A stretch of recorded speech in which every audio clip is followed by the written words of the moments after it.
Hello, what's up guys? Welcome sa ating panibagong video.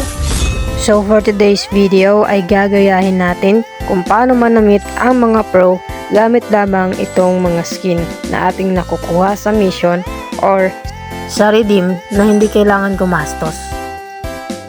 So tara at umpisahan na natin gamit itong nakuha natin sa Heroic BR Rank Season 46. So, stay put lang kayo guys at malay nyo may makukuha kayong ideya at magagamit nyo rin yung mga libreng skins nyo na nasa vault nyo na hindi nyo nagagamit.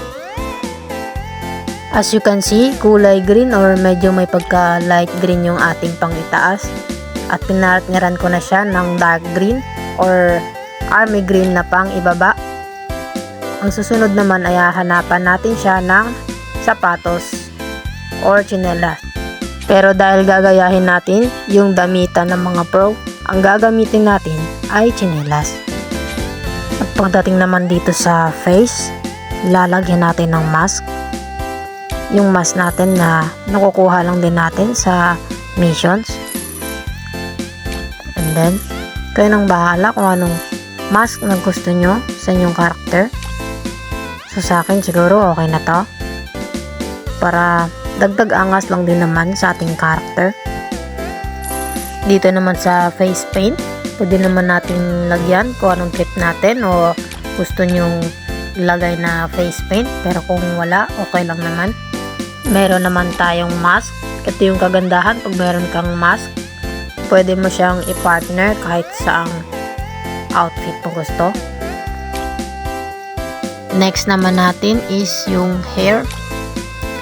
So kahit anong hair na meron tayo dyan sa vault natin, pwede na rin yun if kung anong type natin gamitin. So ang gagamitin ko ngayon is yung matagal nang nakastock dito sa aking vault para naman magamit ko na. Actually isang bundle yan na nakuha ko lang sa last event. Ayan, mukhang all goods na tayo dito sa ating vault. Punta naman tayo sa weapon, pindutin natin yung armory. So dito sa armory, maghahanap tayo ng melee weapons na pwede nating i-partner doon sa ating magiging outfit. Pipili lang tayo. So dito naman sa melee, pwede naman kayong mamili ng mga gusto nyo o natitipuhan yung style. Ayan. So ito, pipiliin ko tong katana. Ayan, medyo maangas na siya. At syempre, last but not the least, itong ating pet.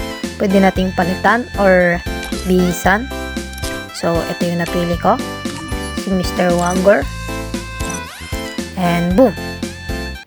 Kayang-kaya natin magbihis pro kahit wala tayong ginastos, diba? Maraming salamat nga pala sa panonood. Bye, may nakuha kayong outfit idea sa video natin ito. At kung nagustuhan nyo naman po ang aking video, maaari nyo pong i-hit ang like and subscribe button. Pwede rin kayong mag-iwan ng bakas sa ating comment section. At abangan lamang ang ating mga susunod pang videos na katulad nito. So yan lang po muna sa ngayon. Maraming salamat. Paalam!